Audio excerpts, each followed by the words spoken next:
guest ethu kumfundisi ubaba uGcwensa uzosijoyina mhlawumbe ngokuhamba kwesikhathi kodwa usendleleni. Ngicela ngoba ngasemnyango mayesefika bamthatha bamsondezela lapha phambili. Ngizoqala ke ngokwethula ubaba uDokotela uMahayi okuyena ozosithulela umbiko oqala. Kodwa ke mhlambe before ubaba uMahayi asethulela umbiko njengoba sengishilo lapha phambili kukhona umshumayeli umkhwanazi okuyena ohola intsha iNazareth Baptist Church Youth. Ubaba uMahayi eduze kwakhe ohola ISiqabetho seNhlalamafini. Ebese kuthi eduze kwakhe ngale kababa uMahayi sibe nobaba umbomvu ungubane naye osekomitini lesiqabetho seNhlalamafini. Bese kuthi ngale kugcineni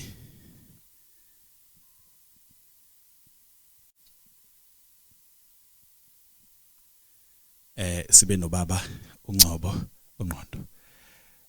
Bese ngibuya ngapha eduze kaMshumayeli sibe nobaba uNgcobo osebenzisana naye futhi umshumayeli ophikene leNazareth Baptist Church Youth. Ebese kugcineni siba no co-chairperson wesiqabetho seNhlalamafini ubaba uButhelezi. Endlini ke sinamanye ama-members eNhlalamafini namanye ama-members ebandla lamaNazareth nabafowethu abasilekelelayo ekuthatheni lo msebenzi nama-media houses ahlukene amukelekile. Kuzothi emva kokuthi sesethulile umbiko esizowethulela ama-media houses ehlukahlukene kanye nomphakathi ngoba sinethemba lokuthi njengabakhulumeli noma njengomlomo womphakathi bayokwazi ukuyithatha into esiyithulayo bayise endaweni efanele okuwumphakathi. Sizocela ke ngaphandle kokuchitha isikhathi ubaba uMahayi asondele okuyena ozosethulela umbiko. Ngiyabonga.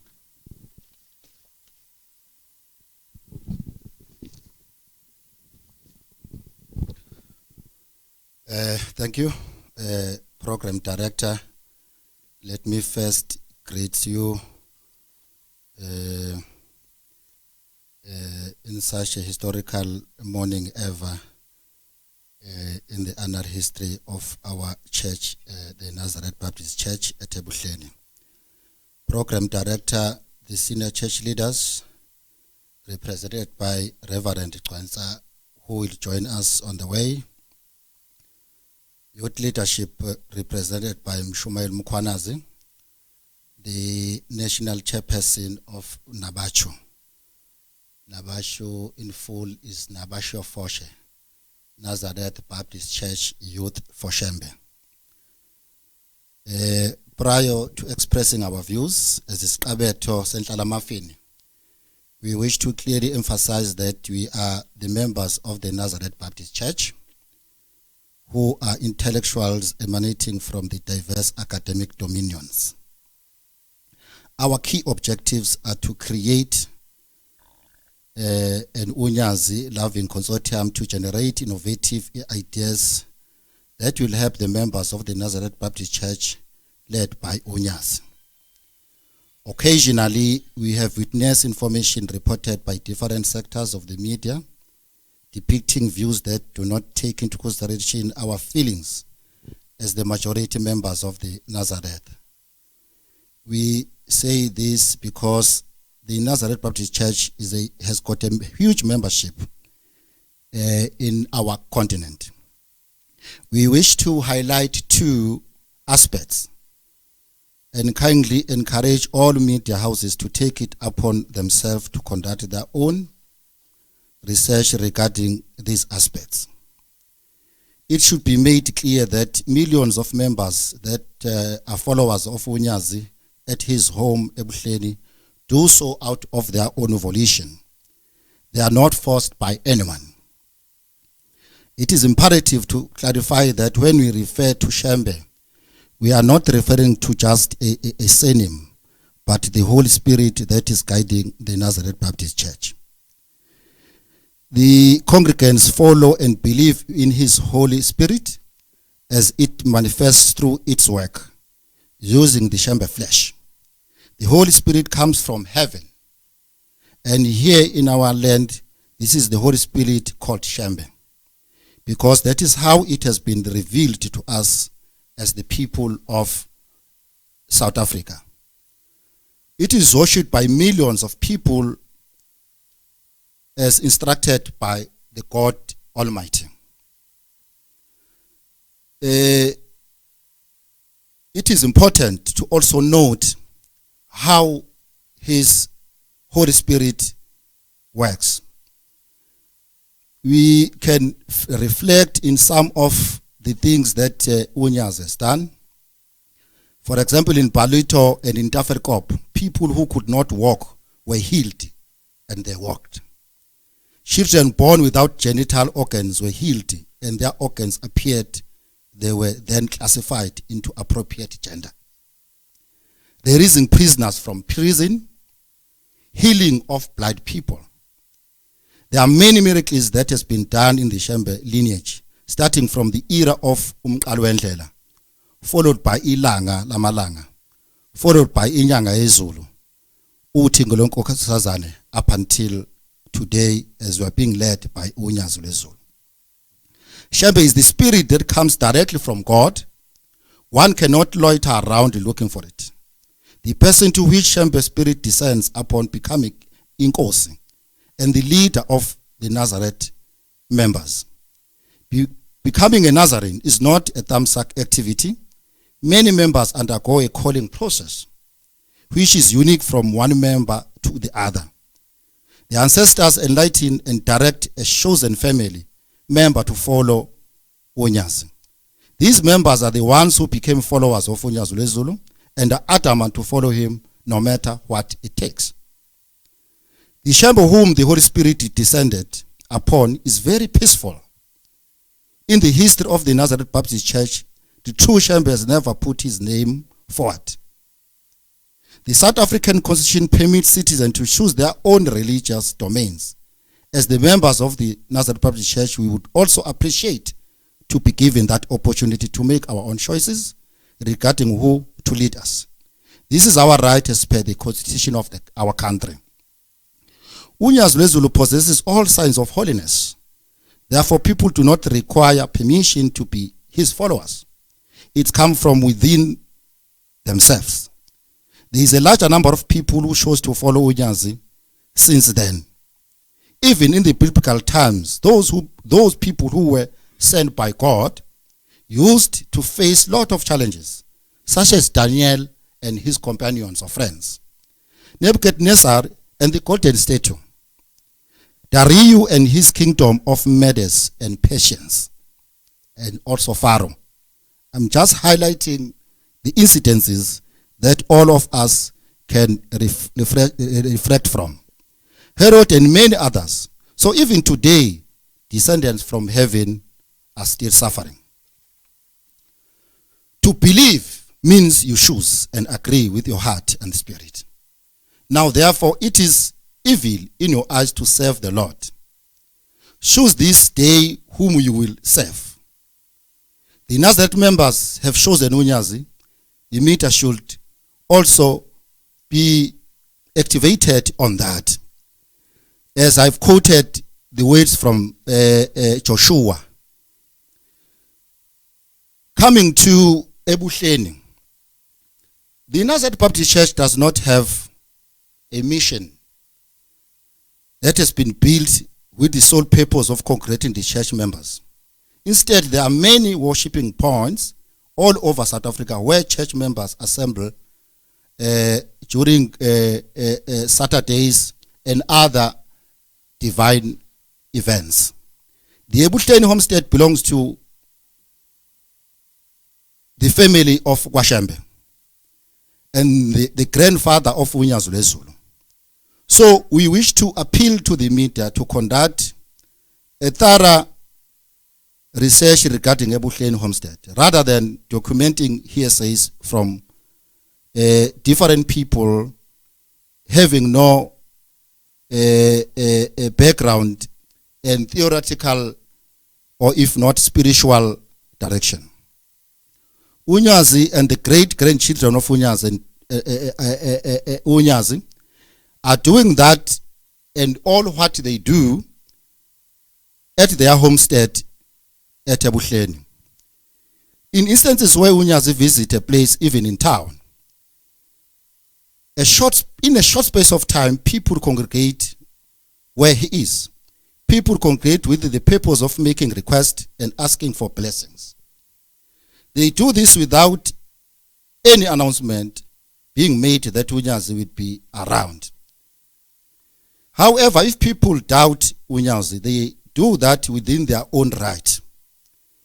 If you can read Luke 7 verse 9, Luke 2 verse 22, and Job 37 verse 14 to 16, Unyazi is around us and not overseas, where we will find it difficult to reach.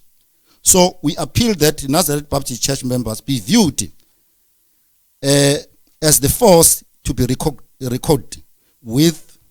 We not tolerate any situation where our right to faith and spiritual being are being tampered with. So it is critically important that we deliver this statement to all of you. But I will just move to isiZulu so that it becomes clear to all of us, and all the media houses are being covered. In fact, we were supposed to start with isiZulu. But sometimes ngaphambi kokuveza uvo lwethu siyafisa ukuthi njoba silapha njengesiqabetho nentsha yamaNazaretha inabasho, sizobeka nje iposition yethu njengamalunga ebandla ngokuthunywa imizwa yethu ukuthi masikwenze lokho. Siyafisa futhi ukwenza i-disclaimer in advance ukuthi asizili ukuzodila about the nitty-gritties, the merits and whatsoever pertaining with amacala akade qhubeka ngoba bakhona ebandleni abantu abakwazi ukudila nalokho. Sifuthe ukuthi izwe lazi futhi iqonde ukuthi iningi lamaNazaretha kuyizinkumbi ngezinkumbi alandela Unyazi oluhlezi kubo kwalo ebuhleni, silandela ngokuvuma okusuka ekujuleni kwezinhliziyo zethu asiphoqiwe. Mhlawumbe kumele sicacise ukuthi uma sikhuluma ngoshembe kasikhulumi ngesibongo kuphela, kodwa sikhuluma nangomoya oyingcwele ohola inkolo nebandla lamaNazaretha. Ngemisebenzi nomoya ongcwele owehle enyameni yakwaShembe nawo uShembe. Abantu balandela bakholwe yiwo lowo moya. Lowo moya uqhamuke ezulwini kuJehova wehlela lapha kwelakithi eMzansi esizweni sikaPhunga noMageba. Ulandelwa izinkumbi zabantu ababizwa ngamaNazaretha ngokuyalela kwezwi likaThixo. Lowo moya oyingcwele wenza imisebenzi emkhulu eyenza sikwazi nathi ukuphumela ubala. Ngibaleke imisebenzi emkhulu uShembe sekayenza endaweni ezifana nakoBhalithu nakoTafelkop, ukwehlonisa ubulili ezinganeni ezazizalwa zingahlukanisile, ukuthethelela nokukhipha iziboshwa emajele, ukuvula amehlo ezimpuphute nokunye okuningi okwenzeke enkosini ezala Unyazi uTheko lenkosazana nako omkhulu lalo inyango yezulu nelanga kuze kufike umqalo wendlela. Lezi imanga neyigemegeme zikaNkuluNkulu lokhu njalo zenzeka. Lo moya awuphumputhwa futhi akekho uShembe wake wasifonela wona noma wawuhambela, kodwa uzehlela wona usuka kuJehova, bese ukuthi lo owehlelwe yiwo abizwe ngenkosi yamaNazaretha. Ukukhethwa kwamaNazaretha kwehluka ngezindlela eziningi. Ngithi ukukhetha inkosi kwamaNazaretha kwehluka ngezindlela eziningi. Abanye bayakhanyiselwa nje emicabangweni yabo, kanti abanye baboniswa ngabakubo ikakhulukazi abangasekho okunenkolo lenkulu ukuthi iningi lamaNazaretha asuka eholelwa ngabangasekho kuleli bandla noma kuShembe. Uma bezindaba bengazicwaningela inqwaba izinto abangayithola bekhanyiseleka kuzona ngonyazi okuyilona oluhleli esihlalweni njengamanje.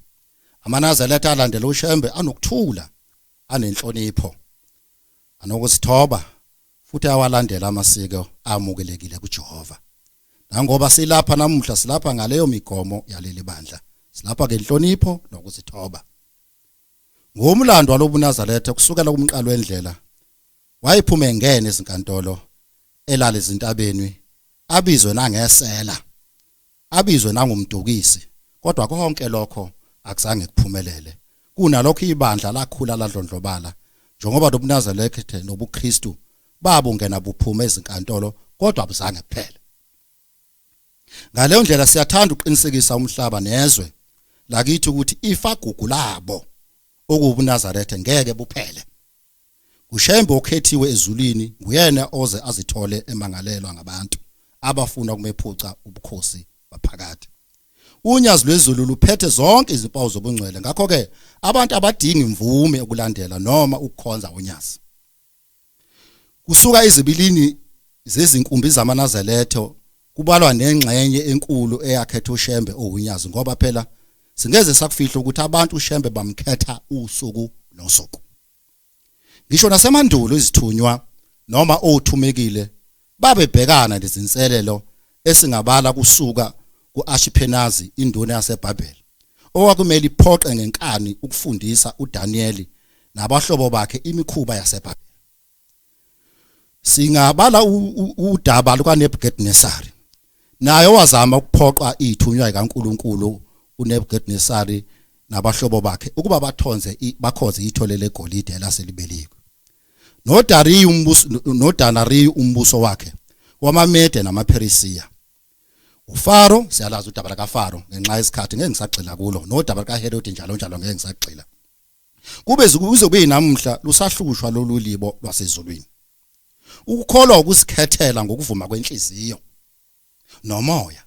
Washo uJoshua kuma-Israyeli wathi, I quote, ngakhe uma kukube emehlweni enu kumkhonza uJehova, khethani namuhla ukuthi ngubani eniyakumkhonza. AmaNazaretha ke asikhethele unyazi lwezulu. Uma abantu befisa futhi benothando lokuqinisa lokho, bangasebenzisa ngisho nobuchwepheshe besimanje ukuzenzela ucwaningo online. Bazitholele bona izimpendulo noma baziyele bona ebuhleni bamaNazaretha ukuze bawuzwe lo moya omnandi esuzwayo owenza sizizwe sengathi sisezulwini kodwa sisemhlabeni. Uyiwo lo moya owenza ukuthi cha, ukuthula kwethu kungakusivumeli ukuba sikwazi ukuthula. Ngiyafisa nje ukwedlula ekuthenini ibandla lamaNazaretha njengoba lidume ngebandla lakwaShembe likhonzele emzini wakhona kwaShembe ebuhleni. uShembe walandisa ngokwakha imizi ayiqamba amagama bese abalandela uShembe besondela kuleyo mizi bakhonzela khona ukuze ethi uma ibuya uShembe ehola amaNazaretha abacebe kuleyo ndawo noma bahlangane naye kuleyo ndawo ukuyobika insizi zabo. Siyazi ukuthi thina amaAfrika siqhamuka kuphi nosizi. Unyazi lwezulu ngumzukulu wenkosi inyanga yezulu. Ngakho unyazi lwezulu lukubo ebuhleni namuhla okungathi yikomkhulule lamaNazaretha ngoba unyazi ilapho longolwakhona. Eminye imizi amaNazaretha eminingi ikakhulukazi emisha yakhiwe ngamaNazaretha akwezinye izindawo ukuze uShembe uma ewavakashela afekele kuwo. Yonke imisebenzi unyazi nezizukulwane lesizwana senkosi inyanga yezulu luyenzele ebuhleni. Ngisho amagensemane ongamandliza enkosi inyanga yezulu noThingo akhona lapha ebuhleni. Inkosi uThingo yaxwayisa kakhulu ishumayela emachunini emzimo yana sePort Danford enelisiwe ngetulo elimbandakanya amalunga athile ebandla lokho amaqhinga okumgudluza esihlalweni. Lokhu kungenye izindlela eyasivula amehlo njengamalunga ebandla singamaNazaretha. Sabona ukuthi kungakuhle ukuthi ngesinye isikhathi ezinye izinto sikwazi ukuthi siziqondise. Uma unyazi loke lavakasha endaweni ethile ngisho nasedolobheni imbala ngokuphazima kweso kuvela ukuthi mbo lubu unyazi lungazange libize umuntu. Abantu okuhlanganisa amaNazaretha nomphakathi jikelele bayaluthanda nje unyazi ngokusuka ngaphakathi ezibilini zabo. Kepha uma singaba nokulungabaza ke unyazi kulabo abalingalabazayo, thina sitha kulona icala lelo singabantu njengoJohane wayeumuntu. Ngesinye isikhathi wahlusha wahlusha ukwehluleka njengathi njengoba singabantu sehluleka. Sifunda ukuthi ngesikhathi wayeyisiboshwa sika Herod wahlushwa ukungabaza uJesu Kristu. Waze wathumela abafundi bakhe ababili. Njengoba namhlanje nathi abantu abangabaza unyazi siyabathuma lapha ebuhleni ukuba bayombuza uJesu. Bathi kaLuka 7 verse 9, wena unguye yini ozayo noma sobheka omunye na? Wayesefikelwe ubuntu uJohani esebungabaza ubukhulu bukaKristu. Nathi sithi namuhla sikulowo mlando ukuthi uJesu wathi kubo, hambani nimlandise uJohani lokhu enikubonile nenikuzwile ngezindlebe zenu ukuthi izimpuphuthe ziyabona, izinyonga ziyahamba, abanochoko bayahlanjululwa, izithulu ziyezwa, abafileyo bayavuswa, abampofu bayashunyayezwa ivangeli. Ubusisiwe ongayi ukukhubeka ngami. Nathi namhlanje sithi ubusisiwe ngalezi imanga ezenziwa unyazi. Babusiswa abantu abengeke bakhubeke babona inyama yomuntu, bangobona umoya ongcwele owehlele kuyo. Nathi sithi unyazi alukho phesheya ukuthi niyofika kanjani futhi niyofika la ngubani. Mawufunda incwadi kaJobe 37 verse 14 15 16 uthi beka indlebe uthule uthi do, uzindle ngezimangaliso zikaNkulunkulu. Uyazi yini ukuthi ushayela kanjani umthetho enze unyazi lwakhe lubanize emafini na? Uyazi yini amafu andleleke kanjani na? Ungamemeza yini ukuze kuzwakale emafini? Ungayithuma yini imibani ukuba ihambe bese uthi kuyo bheka silapha? Bani ongabala amafu ngokuhlakanipha na? Imbuzo loyo ebuzwa encwadini kaJobe ayibizwa yithi, ayibuzwa inabasho, ayibuzwa ISiqabetho, ibizwa nje iBhayibheli. Ilona nje liyayikhulumela ngalolu nyazi oluqhamuka emafini. Ngakho ke ingakho seNhlala mafini. Siyacela ukuthi kungenziwa sengathi uma kushiwo ibandla kukhulunywa ngamatshe noma inkomo noma izimbuzi nje. Ngabantu ibandla. Futhi ke abantu abalandela unyazi bakwethu baphila nje saka. Futhi banelungelo lokuzikhethela njengokuyalela komthetho sekelo wezwe esiuhloniphayo kakhulu. Ngoba ulikho abantu abahlonipha umthetho sekelo njengathi. Ngakho kawuhlonishwe lo mthetho sekelo wezwe ngoba umunye imithetho esayilwelayo namalungelo esawalwelayo. Umqalo wendlela ke ungobanye abantu othi uma wenza ucwaningo nendlela ahlonishwa ngayo owenza imisebenzi emikhulu ukukhulula abantu bakithi kwakwezemphefumulo. Siyabonga. Siyabonga kubaba uDokotela Mahayi.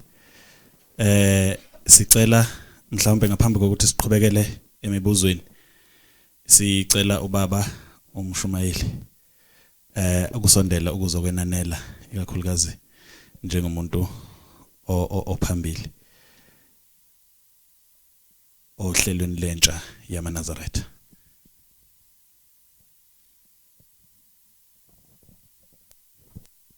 Ngiyabonga sihlalo walomhlangano ngenkulu inhlonipho. Ngifisa kubingelela ithimba esamba nalo ISiqabetho seNhlalamafini esiholwa uDr.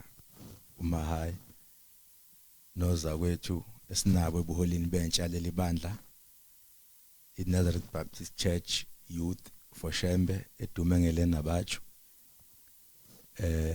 nabafowethu abakhona la, mfowethu uNgqondo bakaNgcobo omeli insizwa ezobumbano, bese ngibingelela ke zonke inhlaka zeindaba ezikhona la endlini egameni lenkosi yethu elihle kakhulu esithandayo unyazo lwezulu.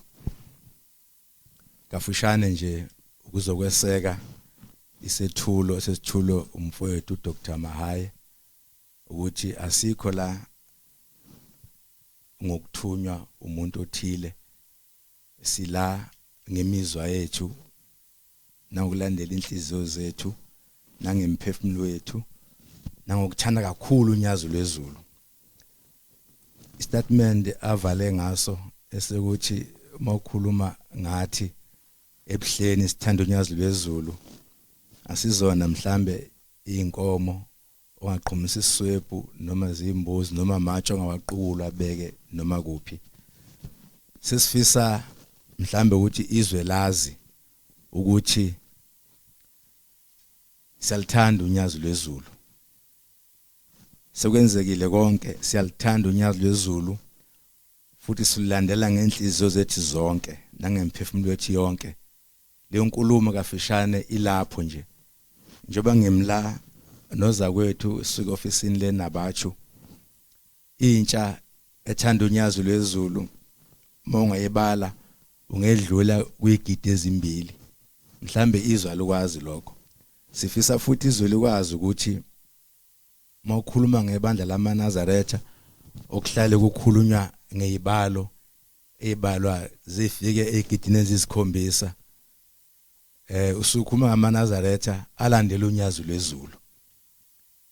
Mhlambe ke siyabonga nje uba khona kweni la ngoba ni umlomo wethu ukuthi ulwazi noluhambise njenga bantu beyindaba. Sithi ke nathi sisuhla ukuthi lwentsha lelibandla siyalithanda unyazi. Ngisho ingane na 5 years ngizokwenzela umzekelo nje umfishane sike sathi lapha kwelakithi eMtubatuba sonikela umnikelo wokwakha eThempelini eThokozani. Kunondodakazi wami wenza ugrade 3 ubuza uma wakhe ukuthi masibefike ethola lukhona nonyazi la 3 years wenza ugrade 3 lukhona nonyazi la uthi umama wakhe alukho. Ithi ingane yami kanti pho sizokwenzana la unyazi malungekho. Khuluma ngomuntu wenza ugrade 3 angazi ke lo muntu lo ukuthi uyomshintsha kanjani uthi unyaza liyona inkosi yakhe aluyena uNkulunkulu. Siphila saka futhi luNkulunkulu ngayo yonke lenkulumo esithulo uDr Mahaye. Kafushane nje ngiyabonga ithuba sihlalo nginika lona. Ngiyabonga. Sifike endimeni la sizokwazi ukuvumela khona uma ngabe kukhona abanembuzo ikakhulukazi abaqhamuka kuma media houses ehlukahlukene. Sokalisa ngicela ungilekelele la uzothi makubuza umbuzo ubhale phansi ebese obaba abaphambili kwipanel bese beyakwazi ukunqumuza kancane bese beyabheka ukuthi imuphi ozowuphendula. Ngicela ukuthi uma ngabe umuntu ebuza umbuzo aqale ngokuzethula kuqala ukuthi mhlawumbe uqhamuka kuyiphi media house bese awubeka umbuzo ebese uthuma usubhaliwe umbuzo bese behlanganisa amakhanda. Ngicela ukuthi kisidedele imibuzo noma mhlawumbe ibe mithathu okwamanje ebese sibanikeza ibreak lincane beyiphendule ukuze kungabe sekugcina sekuba nemibuzo eminingi engaphendulekile endlini.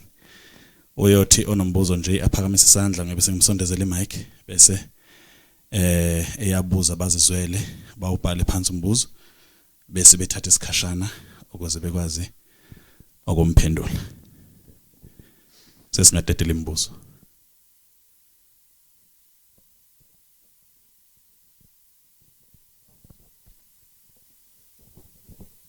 Yes, Sambona ISiqabetho from Media 24. I just want to know, is there any reaction towards the Constitutional Court's ruling from last month that I'm sure we all know the Constitutional Court ruling that, puts Vela Shembe as the late Vela Shembe as the rightful leader for the Shembe congregation. I just want to know, is there any reaction and does that change anything in terms of going forward for the church? Siyabonga ngiyethemba bawubhalile phansi umbuzo abafowethu. Omunye futhi onombuzo singayithatha nje bemithathu. Thank you. Ngibambela. Ngiyabonga ubongani Gina from Kakasi FM News. Bengafisa ukwazi ukuthi ngabe uhlaka lolu luyini uhlaka lwini lolunilona ISiqabetho neNhlalamafini uhlaka oluyini luhlanganise obani nanokuthi lumeleni luyini umsebenzi wawo ukufoma kwalo lifomela ukuthi ludile nani lisebenzeni lwenzeni cishe yoqhamuka emva kwalapha i-follow up question. Siyabonga. Esidlulela embuzweni wesithathu. Engathi umbuzo wesithathu ebese ulandela usukhavekile kusho ukuthi ngingathatha nje umbuzo wokugcina komunye before sinikeze obaba ithuba lokuthi baphendule imibuzo esiyibuziwe. Uma kunombuzo wesithathu noma sithathe ikhefana nje lincane lokuthi sibaphe ithuba lokuthi baphendule.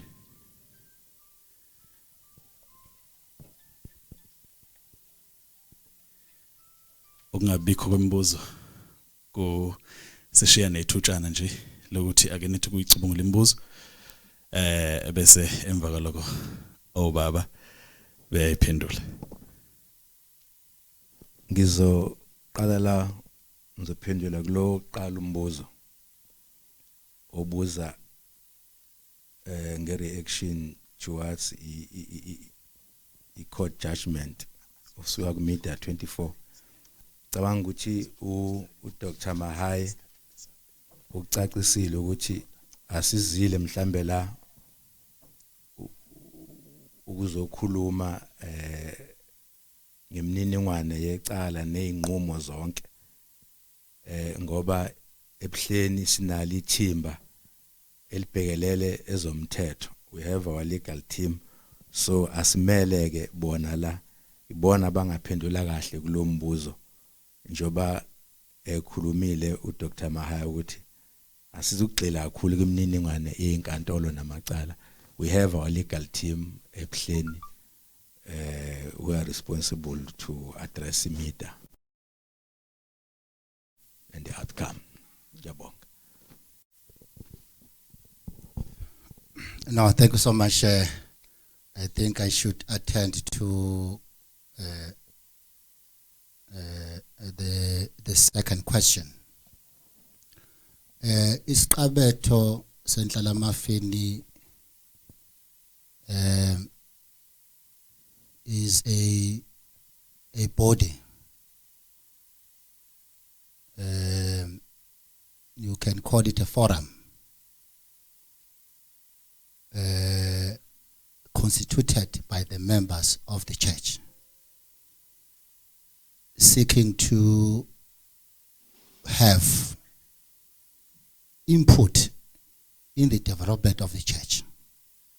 Its sole purpose is to have an input in the development of the church. It is made up of different people from a myriad of expertise, from academics, intellectuals, scholars, those people who are grounded in the church principles, those people who solely embed their thinking in the norms and standard of the church. That is how it is constituted. It's made up of those people from different facets of life or aspects of life. So that's how far I can go. Mhlawumbe ngesizulu ngathi ISiqabetho umzimba wabathile abangamalunga baleli bandla abayisungulela ukuthi nabo babe neqhaza abangalibamba ekukhulisweni kwesonto nasentuthukweni yesonto. Ihlanganiswa abantu abaqhamuka emkhakheni ahlukahlukene. Kungaba zifundiswa, kungaba abantu abanekujula nenjula yebandla esikulona. Kungaba abantu esingathi they are patriotic. They are driven by patriotism ngoNkulunkulu noma ngomprofeti wase-Afrika. Abona ubuzo umbuzo critical because our founding principles waba ukuthi lenkolo yabantu abamnyama isukaphi. Uma ungenza iresearch kahle ngenkolo yakwaShembe uzoyithola ukuthi ihlezi kakhulu kwinkolo yama-Ethiopians. Angithi kudala izinkolo zayicategorizewa, iChristianity yayicategorized. Leli bandla ke sibuka njengebandla elikwazi ukurevive noma resuscitate noma rejuvenate ama principle nesizinda somuntu sise-Africa. Umuntu oqala, the cattle of humankind, umuntu oqala umnyama. Although lo muntu omnyama esikhuluma ngayo Adam is made up of imhlabathi ehlukahlukene, kodwa uqhamuka lapha eEden. So kwasabantu benikwa ithuba indlela abayophila ngayo. uNkulunkulu wabatshela bawuphila kanjani. Kuhamba kwesikhathi kwalokhu kudayilutheka kuphela unye kwakulandezwa ukuthi sasicolonized along the line. Ngoba nayo iGibhithe noIsrael was colonized. Inhlupheke eziningi nje bathi sikhuluma ngoDaniel. uDaniel wahlupheka ngoba wayesekuthunjweni. Ngathi noma ngizwa kahle. So isunguleka isiqabetho because sifuna ukwazisa umhlaba ukuthi wayengeyona isiphukuphuku umqalo wendlela. Umoya kaMqalo wendlela usokhona namhlanje. Namhlanje usona isiphukuphuku. Asididekile, sikliye ngesekulandelayo. So ke isiqabetho ke sisungulela ukuthi okunye kwaso siconduct the scholarly lessons, lecturers, memorial lecturers to resuscitate ilegacy yebandla lethu. Asisho ukuthi ayikho resuscitated. Nathi si add value. Nathi we are just adding value ngoba sikhulele lebandla, safundiswa yileli bandla, esiyikho ngaleli bandla. Ngakho kufanele sibe proud ngalo. Gone those days safunda izikole oshawa isiphambano ekhanda. Kuthi ulandela umuntu wakho ngelamapheko wandizwa okuthiwa ushayembe uhlanya. Today ezweni elikhulekile engakho sinibiza nje ngoba siyanthanda beindaba. Yabona abanye abaningi la impela ngangabafundisa kodwa nje siyanthanda nina beindaba. Kuhle nje siyajabula nje amanihle kanje nizolalela nje into oyene eAfrica engathi ngayithatha ke nani nihambe nayo ngoba ilegacy is about African philosophy, indigenous thinking esifuna ihlale emqondweni yabantu. Abantu ke beyiqhenye ngokwabo before ba adopt okwabanye ngoba vele siyathuthuka. Eyibongela. Siyabonga Dokotela. Bekuna ama follow up questions angazi noma mhlambe kufanele ngiqale kuwo yini kanti ukuba ngedlulele emibuzweni emisha. I follow up question. Okay, ngicela abalungisa amapeni. Sizobuza ngizosebenzisa yona le. Imibuzo ngizophinde ngithathe round yemibuzo emithathu ngokulandelana kwabo dadewethu bese kuba bafowethu bababili. Oqala umbuzo ngicela uqala kuwe. Ladies first. Sanibona Tebogo Sibisi from 1KZN TV. Ngicela ukuchecka ukuthi le forum eyona wonke umuntu oyinazaretha noma ilokho nje. Sibhalele phansi umbuzo.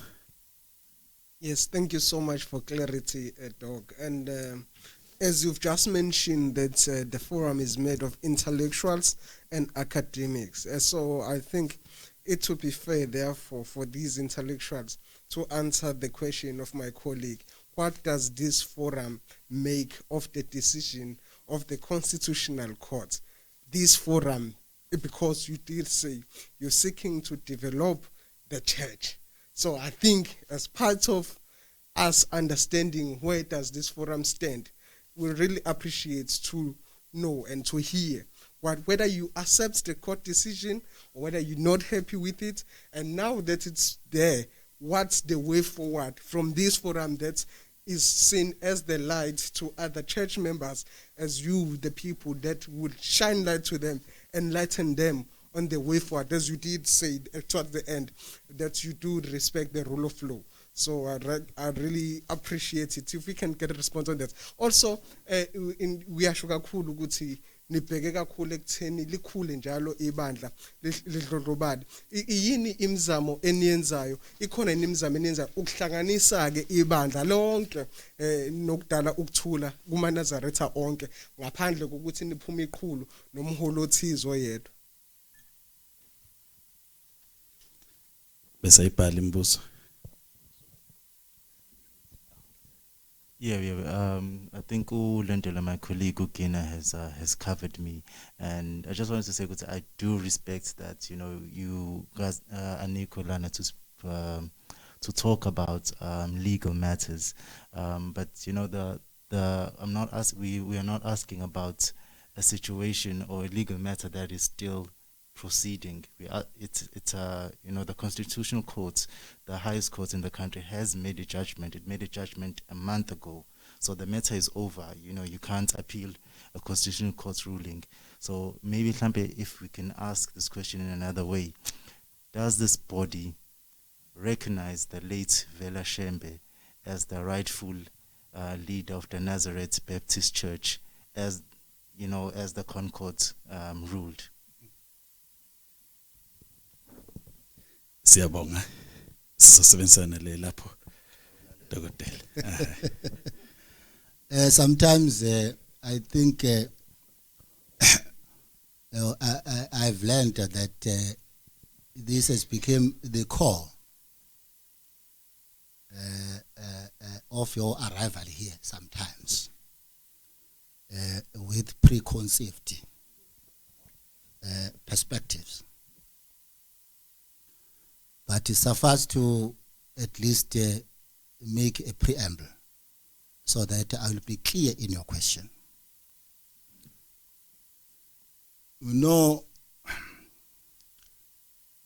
Faith, spirituality, and religion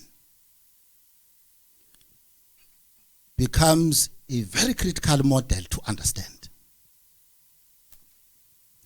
because you might think that we are running away,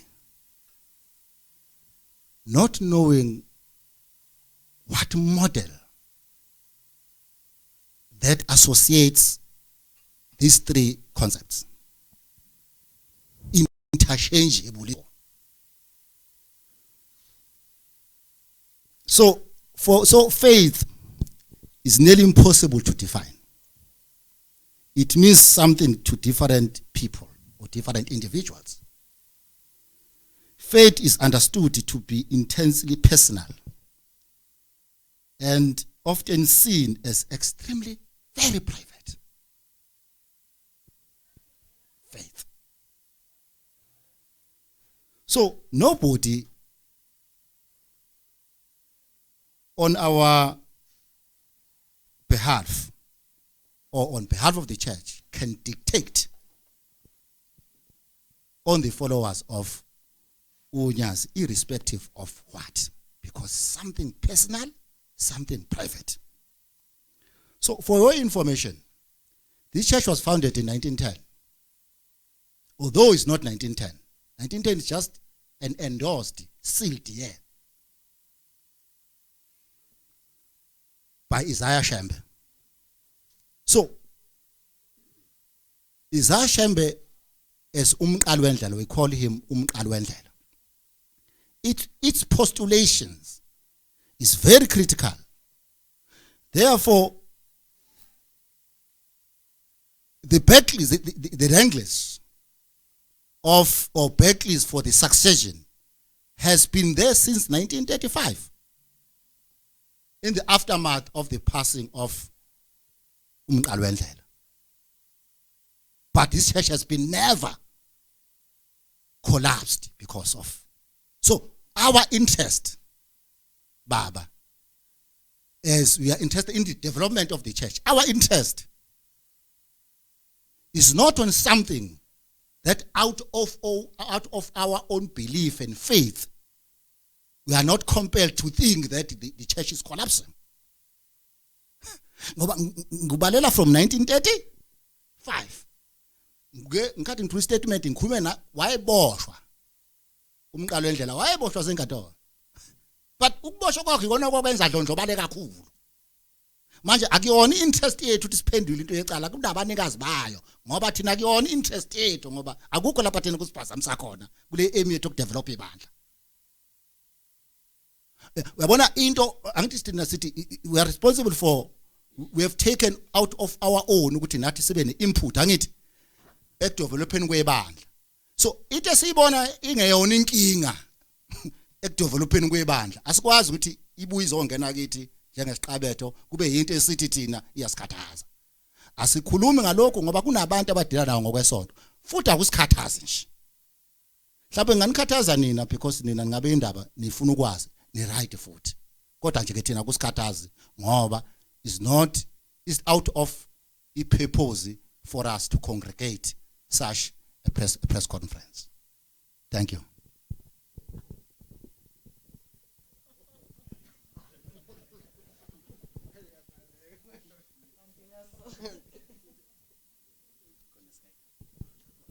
Okay, thank you. Une question asela.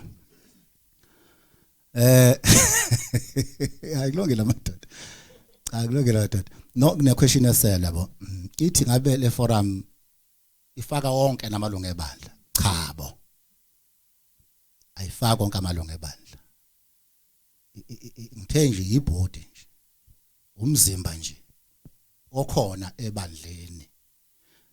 Futhi o independent ona kakhulu ongekho kuma structures ani ebandla. Sicacise lokho.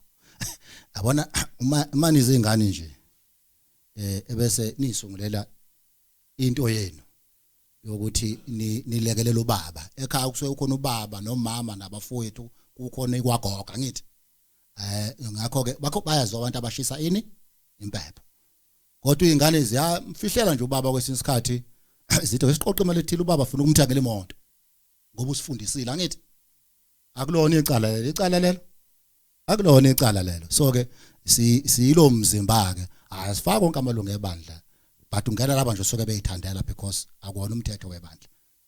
Ngena nje usuke beyithandela ukuthi nababa beyijoinela bangayijoinela. Ngiyabonga ngilidange bakwethu. Ngicabanga ukuthi imibuzo yonke isikhavekile. Kenzeka kube khona i-follow up ngoba sinasi isikhashana.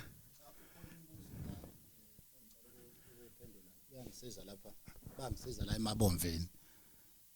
Bangisiza emabomveni. Cha, angithi thina sichazile ukuthi siqhamuka kuphi. Angithi sichazile nje. Sasiqhamuka ebuhleni ngaphansi konyaza angithi. Manje kuzoba difficult indaba yendaba ukuthi ebese sikhulumela abanye. Sikhulumele nje abanye noma sibafake kwi-purpose glass. Noma kwi stroboscope noma kwi barometer ethile. Ngithe leli thina ebuhleni singabantu abahloniphayo. Sihlonipha nje even ukukhuluma kabi ngomunye umuntu. Ngoba kusuke singaseyona inkolo. Ningeya ngizwa bendaba. So asithi uma sesibheka ama camera bese siba nenkinga cha. Siba sopa nje futhi singabikho allergic. Siba sopa nje kahle. Ngoba sifundiswe inhlonipho. Ingakho nalokho sikwenza nje ngani ngenhlonipho. Ngakho asikwazi ukukhomela abanye ukuthi ibandla lihlanga cha asikwazi ukukhumela abanye ngoba yithi nje there is no collective agreement esingathi la imandatory ukuthi sizoyenza. Thina zokhuluma nje ngemisebenzi emkhulu unyazi abanye abantu bebedideke ngalo eliyenzile neliyenzayo. Nasala uqhubeka liyenza ngoba lento ingaphakathi kulo. Abona makufika isishosha sibusukume ngeke ukuthi ngakusasa ngoba wena usalithanda unyasa bese engasukuma ishosha. Zolokhu isukumile nje ishosha. Ningizwa kahle? Zolokhu isukumile nje ishosha. Nempuphuthi lokhu izibonile nje. Yebo. Siyabonga. Siyabonga ngobeka khona lapho Bob. Kusekhona eminye imibuzo. Nawe yahoqala umbuzo. Makhono omunye uzophakamisa nje bese ngiyasondeza umbhobho kuye.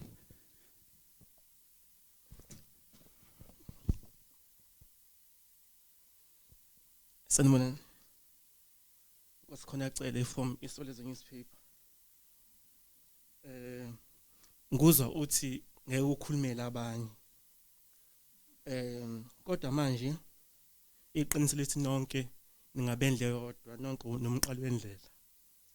So ngicabanga ukuthi umbuzo ozakwethu bungawuphendula nje ngoba abekho abanye angithi sinecwele lithi wonke amaneza wethu mawuba munye njengoba lesimende. Ngicabanga ukuthi yonke lento ingena lapha sikhuluma nje ngabantu abangaphansi kumqalo wendlela. I'm not sure noma umbuzo noma icomment yini. Bese kuba udaba la ngizama ukuthola ukuthi njengoba nithi nisikhulumela nina, yes nisikhulumela nina, but niyazibona yini nina niphuma ebuhleni bangathiwa nakho impela kuyaphunywa, niyazibona yini niphuma ebuhleni? Hayi ngiyaphela lapho.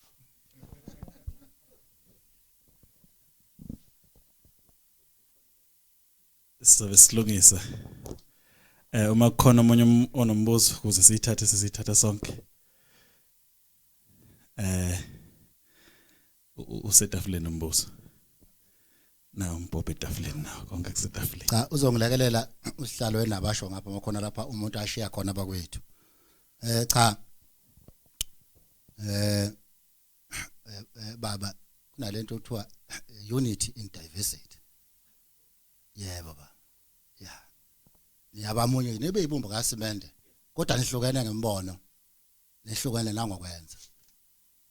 Nihlanganiswe nje principle kuphela ngoba umqalo wendlela asisho ukuthi mina ngigudlane nomkhwanazi kanje. Akusho ukuthi kodwa asigcine imithetho yakhe asilobele yona. Inaye ayigcizelele ngenceke yakho Moses. Ukuze ukudumisa kwethu kwamukeleke kuThixo emkhosi. Ngakho ke leyo izongibuyisela lapho ngoba ngiya understand ukuthi ufuna ukuyaphi yabo. Cha simunye nje njengebumba likaSimende. Uma ungabuza namhlanje ukuthi amaluthela wayaba amaluthela. Ebese uthi umbishop amaluthela akapha uthi kwenzakalani eMaromeni. Antu kwakuyibandla lodwa. Angithi ningakwenza mase kuba abantu abamnyama. Abantu abamnyama bavalele ekhoneni elingavalelwa abanye. Anti ngizwa kahle. Ngikalisa nje ngamaRoma namaluthela through Martin Luther. Ifana exactly ukuthi abantu nilandela ushembe umuntu. Isibongo sakwaShembe ibandla lisibongo. Kodwa umuntu ebekhonza yena ebandleni lisibongo. Kodwa maku umuntu omnyama cha kufanele. Kufanele amasiholwa umuntu omnyama. Athi umuntu omnyama akwazi uholwa umuntu omnyama, ngcono aholwe umuntu omhlophe. Asho umuntu omhlophe naye eholwa umhlophe. Omhlophe akasho ukuthi akafuna uholwa umhlophe, ufuna uholwa umuntu omnyama. So ngicela ukuphendula kanjalo lapha bese unombuzo wakho omunye uthena umbuzo wakho siyayibona siphume ebuhleli ubani sibongo baba ucela uNdosi. Uthe konje ucela lapha kwisolezwe. Cha Ndosi ungakwacela nje wena. Ucela nje baba. Ya ucela impela. Impepho ishisa kuphi? Kwacela. Angithi siyabonga baba. Ngeke uyishisa kwamahaya. Ungaba nenkinga baba. Angithi sitheni onyazi nalo lusindisa abantu. Sitshelwa nawo ukhokho bethu ukuthi asambe.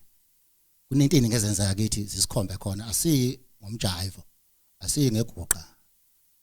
Siya nje impela siyisopa.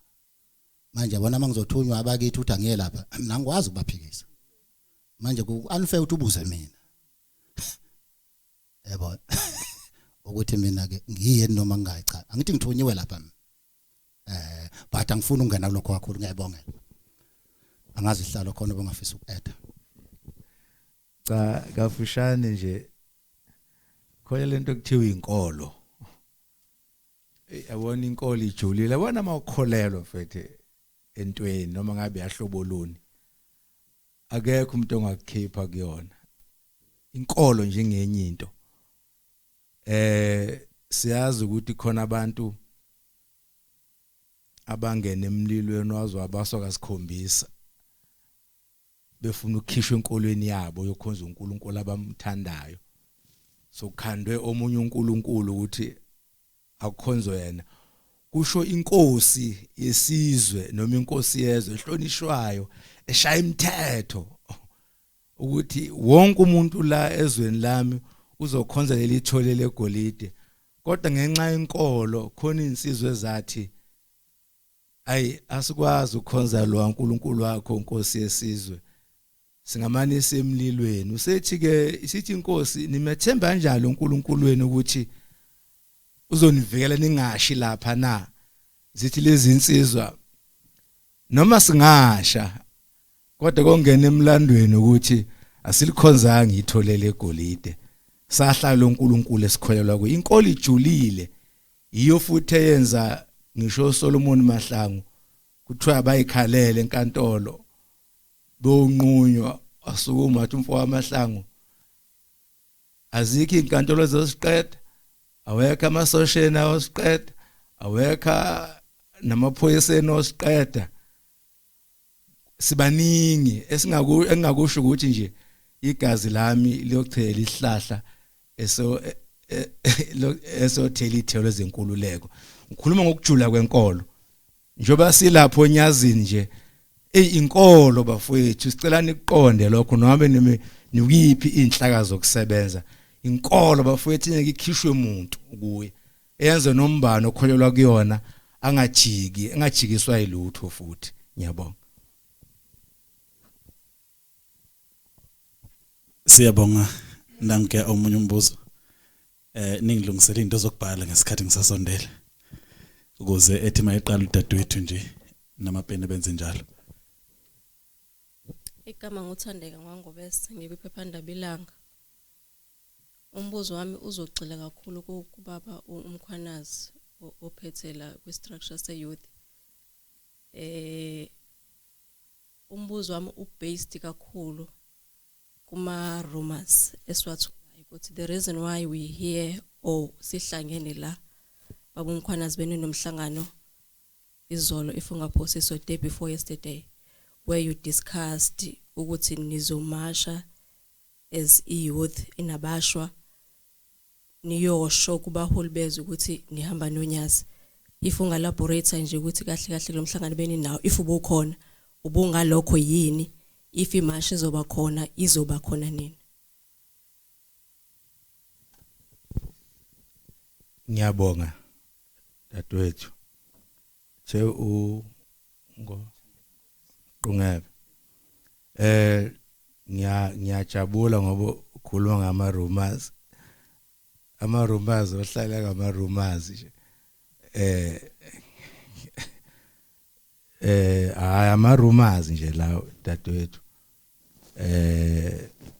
makungukuthi akuwona ama-rumors sonibeza futhi size la sizon address ukuthi yini ezokwenzeka mase kufanele ukuthi into iyiyo njengoba kusengama rumors nje ake sikugcina kanjalo nje kungama rumors okuyikho nokuthola futhi kanje yabo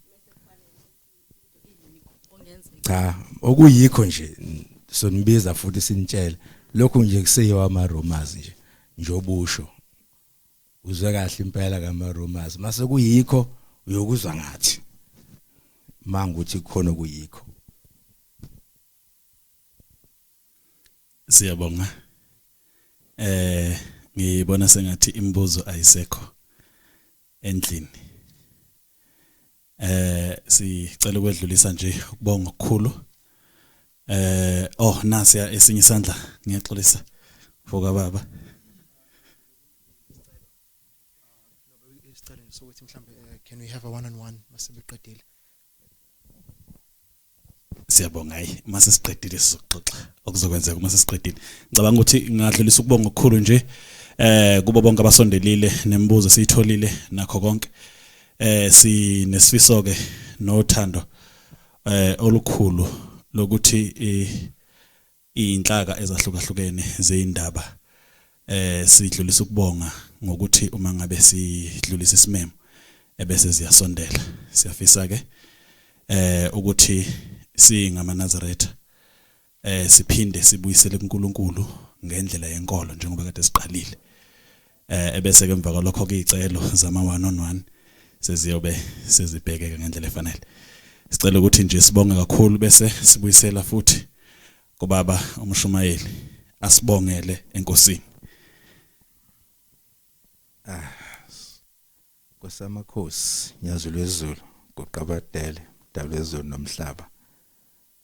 Siyabonga ukuhlangana okuhle okubusisile sikucelile kuye nyazo lwezulu. Sesifike emaphethelweni alomhlangano. Sicela Nkosi ukubonga ngoba sibone umoya wakho uheleza kwazafika ekugcineni. Sesiphuma ke Nkosi ngendlela zonke size ngazo sithwalile siza la. Sicela Nkosi uphinde usithwale ngendlela zethu. Bonke abantu abala endlini ikakhulukazi imenywa zethu ezihloniphekile okungabe indaba hamba nabo Nkosi ubahole umsebenzi wabo wenze kahle ngomoya wakho. Cela ngalakho igama nyazo lezulu shembe ingcwele kuze phakade amen. Siyabonga ngicabanga ukuthi njengamanje sezimbili izicelo zama one on one. Ngizocela ukuthi mangabe sebehlakazeka abakhona endlini bese besondela phambili kuze kuzwakala ukuthi uhlelo abalifisayo lungenzeka kanjani. Cha siyabonga ke besithi sizocela ke umfundisi ngoba usukhona umfundisi ugcwensa lo. Sithama sikhuluma lapha sathi phakathi kwethu kunabantu esithi ba grounded kwi theory yenkolo yakwaShembe nase kwi practicing bathi bengama theorist babe baba ama pragmatist. Umfundisi ugcwensa kungabanye babafundisi osebekuleli ibandla lokho azalwa osebemfundisa iminyaka abanye benla mhlambe ebamfundisi babe bancane mangibuka nje khona babengakazalwa. So umunye wabafundisi esithi uma kukhona esikwenzayo simcela ukuthi abe phakathi kwethu. Kodwa nje basishile ku statement akasithumile umfundisi. Ubonga nje into engithe izingane zike zithi amayihleze ekhaya baba umfundisi. Sibona ukuthi nangu baba usenzela izinto ezinhle. Bese zithi ingane somfihlela nje ubaba semhlanganisela imoto. Hlazana babezalwa nje sivele simnike imoto engazi. Nathi ke sizingane zala ekhaya asithunyiwe abafundisi bethu, sithunywe imizwa yethu uthando lwethu lonyazi.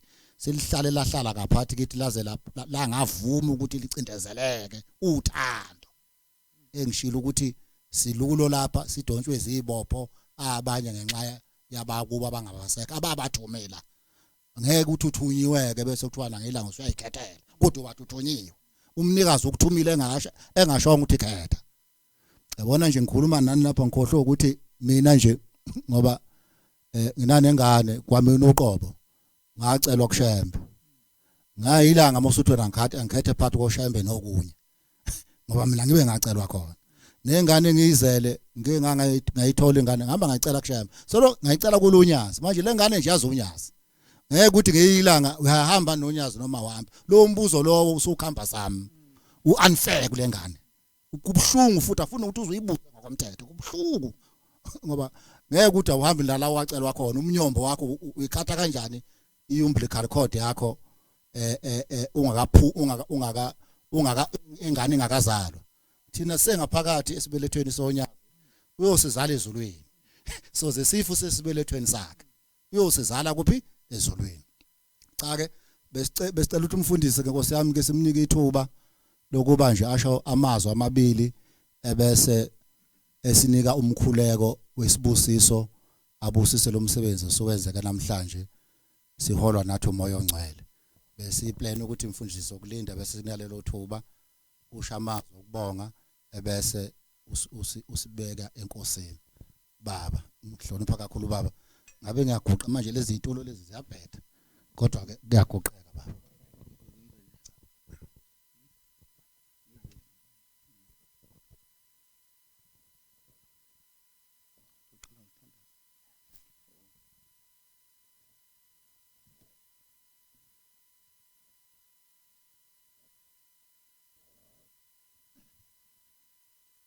yikho njalo kuba grounded.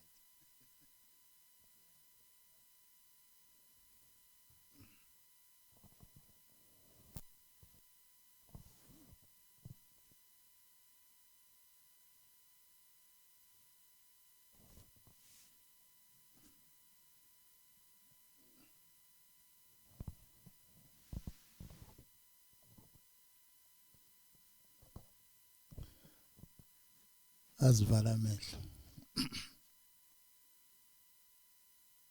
Nkulunkulu ongishembe. Nkulunkulu wamakhosi ezwe lakithi. Silapha Nkosi thina abantwana bonyazi. Kuba sizothula indaba yakho shembe. Oweza na emhlabeni kubantu abamnyama base-Afrika. Busisa ke Nkosi lokuhlangana kwethu. Ungabe Nkosi kwabantu basemhlabeni. Kube ngokwakho wena wasezulwini.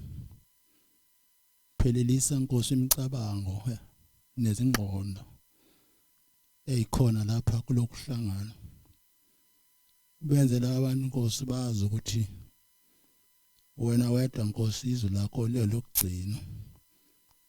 Sikubonile Nkosi izwi lakho lidala izinto ezingekho ziba khona.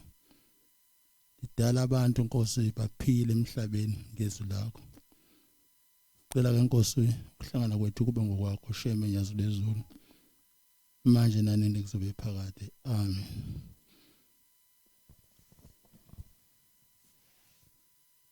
Angenibingelele egameni elihle lonyazi lezulu. Amen. Baba Dr. Mahai no baba bengilandele le emzini omkhulu ebuhleni. Nabo bonke abakhona endlini ngiyanibingelela egameni lonyazi. Amen. Siyathanda ukusho ukuthi mhlambe alikho iphutha ekulandeleni kwethu inkosi unyazi. Alikho iphutha ngokwasemhlabeni. Alikho iphutha nangokwenkolo yethu yasezulwini. Ngokwasemhlabeni kulelizwe laseningizimu neAfrika. Umuntu unelungelo lokuzikhethela. Unelungelo lokuzikhethela ngisho uhulumeni ofisa kuphatha. Ngiyaqolisa nginomkhuhlane. Uhulumeni ubusa kulelizwe njengamanje. Ubusa ngoba abantu balapha eningizimu neAfrika kwakhetha bona ukumphatha. Futhi kofika isikhathi lapho kosho bonke samfuna lo hulumeni asiphathe. Kulula ukukhombisa ukuthi abasafuni bangena nje egumbini bathi asisamfuni. Bangathiki lutho la kufanele bathike khona. La kushembeke futhi ngokufanayo. Ushembe ngokomlando kusuka kubaba omkhulu uhambe Khotame ngo1935 May 2. Wahlala inkosi yesibili. Abantu ababa yiningi abalandela inkosi yesibili. Ngiyaxolisa. Yabahola yaze yafika ku1976 December 19. Angaza kwahle abazibala sengimdala mina ngaphuma esikoleni ngabo 66. Sengimdala ukuthi ayibusanga ningaphezulu kwamashumi amane eminyaka. Ihola lelibandla. Naya eKhothama ngo76 December 19.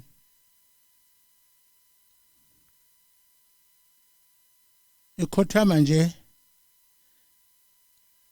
ukhona umne wabo ayigcotshwe nayo kusikhathi esodwa nangosuku olodwa naphambi kwabantu phezu kwentaba yaseNhlangazi begcotshwa uyise maye bagcoba uyise uthi wena uyilanga wena wenyanga uthi kubantu ma ilanga lisithela kuye kuveleni bathi abantu inyanga uthi ke lo inyanga kodwa makusithela ilanga kukhanyisa inyanga emhlabeni lolu hamba lukaze liduke kuze kube namhlanje inkosi yesibili ilanga ngibe khona isikhathi eside yaze yangigcoba yangenza umshumayeli ngo1971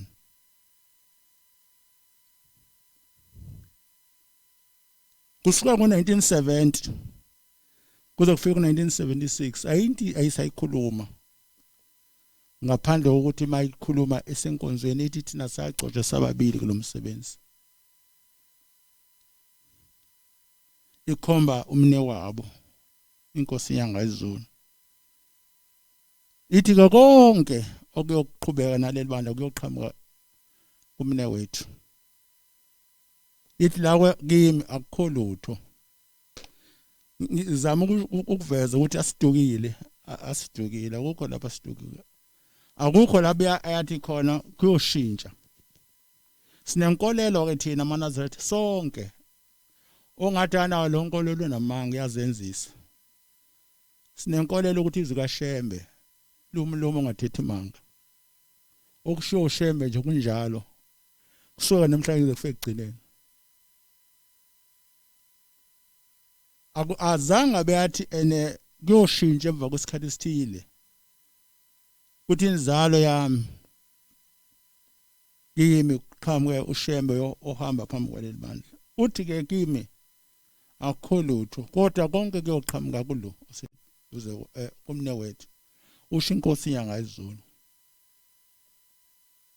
lawo mazwi ke uma safisa ukubizwa ngamaNazaretha asikwazi ukwalahla uma safisa ukuthi sikholele ukuthi usheme umlomo ungathethi imanga asikwazi ukwalahla ngoba into eshoshe biyenzeka nanje udokotela eduze kwaMahaya uthi naye wacela nami nje ngihlela nje ngacela kuye baba wesibili waze wakhuluma mina umama wami kazange shesha ngithole athi avanga athi mefika nje kushembe bese thilalela sizomthola umntwana wathi sazohlala iminyaka wahlala iminyaka esithupha ekuphakameni elindele ukuthola mina iminyaka esithupha ngangithola le ndaba ngayiqokelwa isasa kaNgcobo okuthiwa uMaveza angixokelanga umama lo nto esigane kwaNgcobo la emqatheni ebukhosini bakwaNgcobo esasilinde kanye naye kuphakameni angithandi kakhulu ngena kuleyo ndaba ngoba ngizile uzoxoxa yona kodwa ithanda ukungihlupha ngoba ngiye ngibuka inkolo kaMa ingaphezulu kweyami kakhulu ngoba ngangahlubuka mina methu ushembe hlala nje mhlawumbe uNkulunkulu methanda uyokupha umntana wena unawo umntwana uma wayesebatholile abantwana abathathu bashona baba angibazi mina wathola udadewethu omdala okuthiwa ujabulile wathola udadewethu esibili okuthiwa ubonakele wathola udadewethu esithathu okuthiwa uNtombiza bonke angibabonanga labo dadewethu ngaba khona bekade benabahamba ubabili bobathathu labo dadewethu uthi kushembe wayesesihlalweni losikhathi inkosi ilanga izona izingane zakho namfazi lezo oyizabela uNkulunkulu awusenayo umntwana kodwa ke cela hlala la ekuphakameni uma ithanda uNkulunkulu uyophinda kuphi umntwana wahlala kuma iminyaka nje uthi ayibasithupha ehleli angazi ukuthi ngoba ngangakazalwa mina kodwa kwahamba kushembe ampha umntwana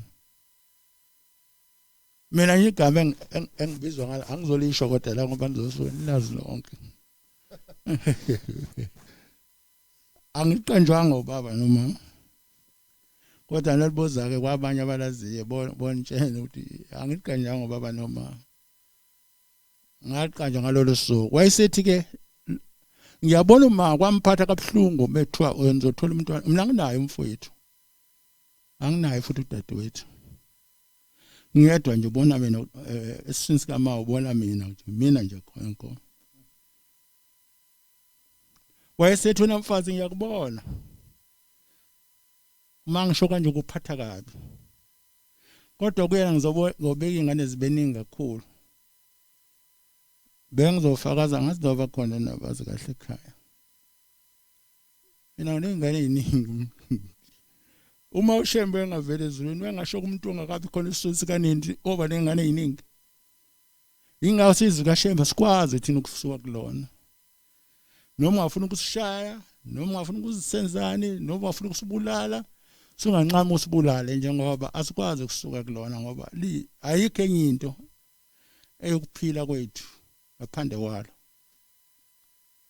ngempela mina nginabantwana abaningi uyazi mina abazukulu abantwana bami angibayeke nje abantwana abazali mina ngikhuluma abazukulu abathi mkhulu angikhuluma abathi mkhulu ngoba anginayo mina umfowethu anginayo mina udadewethu abathi mkhulu ngoba bezalwa umfowethu ngisho abazali aphuma kimi basonela 50 ngezi likaShembe nami ngiyabangidida kahle angazi kahle wona ngithi ngiveze lo ngibazi kahle kodwa ngagcina ngibalelwa into abashonela 50 abantu abathi mkhulu hayi abathi mkhulu kimi ngoba bezalwa oyise bebafowethu oyise baba nobonina boba abazalwa mina abaphuma kimi nonina abaphuma kimi ngiqonda ukuthi ke indaba kaShembe ihlukile kunokucabanga kwabantu ihlukile kunokufisa kwethu singafisa sithande lesikuthandayo kodwa kungabi kona kufanele masiqhabanga indaba kaShembe singayibuki njengokoko singayibuki njengezinto zasemhlabeni yazi amawesela akhuluma into enkulu khona isihlebe lasibhala sinye uShembe wasithatha sibhele ehlabeni zakhe athi unkosi ehlezi yazoba umuntu ebantwini yayenzela thina bonindi isona sonke sikhona ehlabeni zabaNazaretha ayingazi amawesela thina kodwa ayikhuma ngoShembe kodwa ayingazi thina ngoba uShembe kuphela thina lapha eAfrika owahlezi nazoba umuntu ebantwini okhuma izinto zasezulwini zenzeke ukudalwa komuntu kuyinto ejule kakhulu akukho ngale kaNkulunkulu kuyagcina uNkulunkulu kuphelela kuyena kuba khona nje komuntu noba uhlubuluni ke lo muntu ukhona kodwa akukho ngale ukucabanga uNkulunkulu ngisho ukuthi nje wasihleli nje emzeni wasebuhleni ngize kuthiwa intatheli lezici sekumkhaya kodwa baba intatheli seyifumile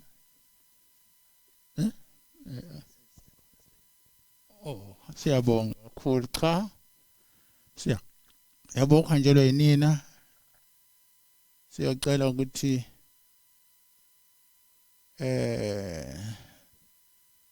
hayi angishiya kudokotela konke manje sengigogile mina angikhuluma